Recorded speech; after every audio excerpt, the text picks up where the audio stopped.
Bang Anjali. Om Swastiastu. Halo semuanya. Baik, kami dari kelompok B yang akan membahas topik rasiatnya dalam pancayatnya.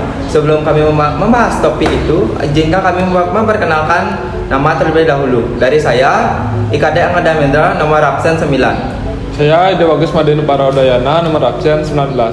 Saya Iputu Dija Pratama, nomor absen 14. Saya Nidalek Satu Pratami, nomor absen 29. Saya Dewa Ayu Sudara Wanita, nomor absen 5.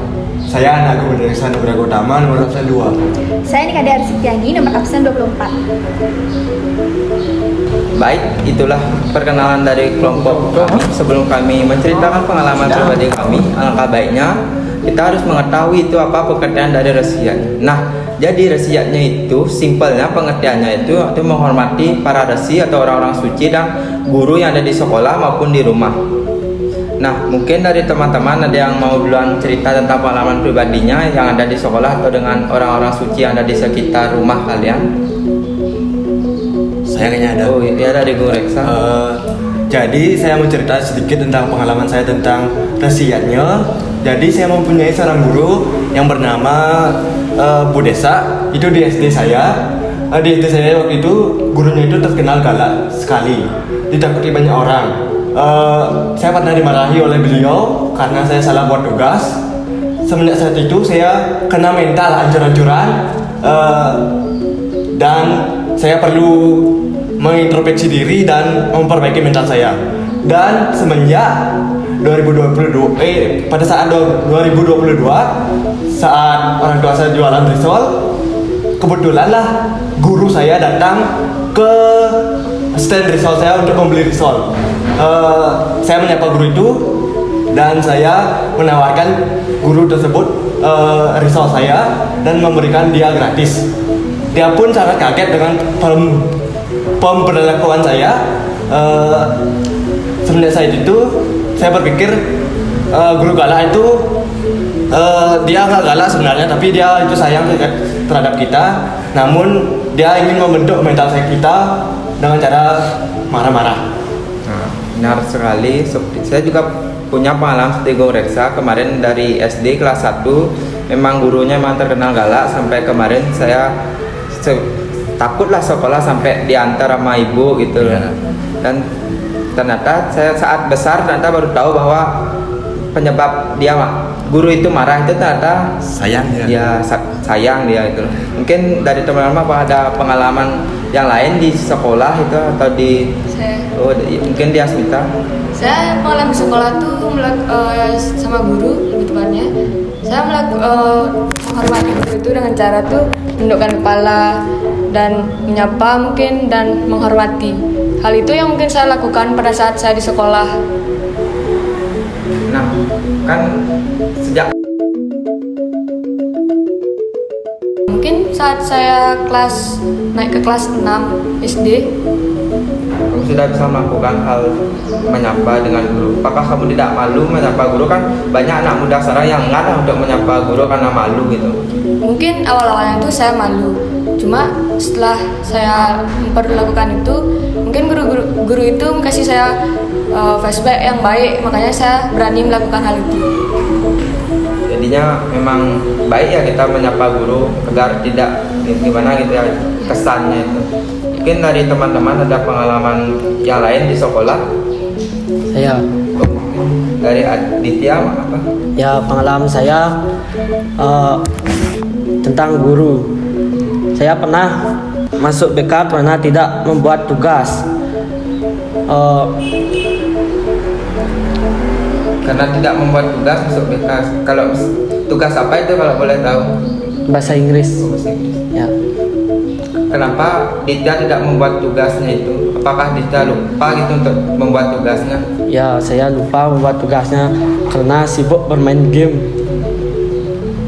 Jadi guru itu menghukum gitu. Ya. Jadi setelah Ditya dihukum itu jadinya apakah Ditya mau berubah apa enggak? Ya, mau berubah karena sudah dibimbing oleh guru-guru BK-nya. Jadi sekarang sudah tidak pernah lagi ya. Ya, tidak Sudah pernah masih membuat tugas lagi. Memang kita itu dengan guru itu memang harus ini ya. Ya, Dan apakah dari teman-teman ada yang ingin diceritakan? Mungkin dari siapa? Dari Satya. Nah, saya di sini menceritakan tentang orang tua dan guru di rumah.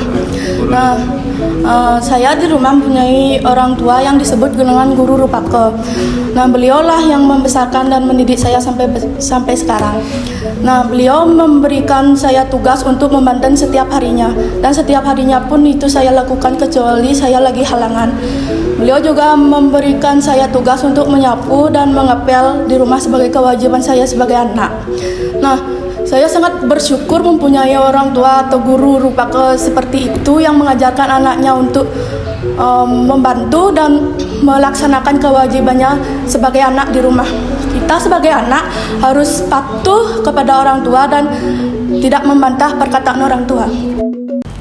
Nah, saya juga sama seperti Satya, pengalamannya yaitu menghormati guru yang ada di rumah atau sebutan lainnya guru Rupake.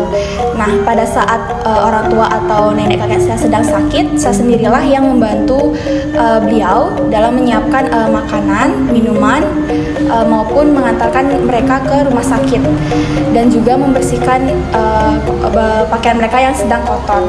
Nah, selain itu, dalam saya melakukan hal tersebut, saya melakukannya dengan tulus ikhlas. Mungkin sekian dari saya, terima kasih. Mungkin kita kan sebagai anak ya, memang orang tua di rumah itu memang kita bakal ajak sampai inilah, sampai itulah, sampai meninggal gitu kan.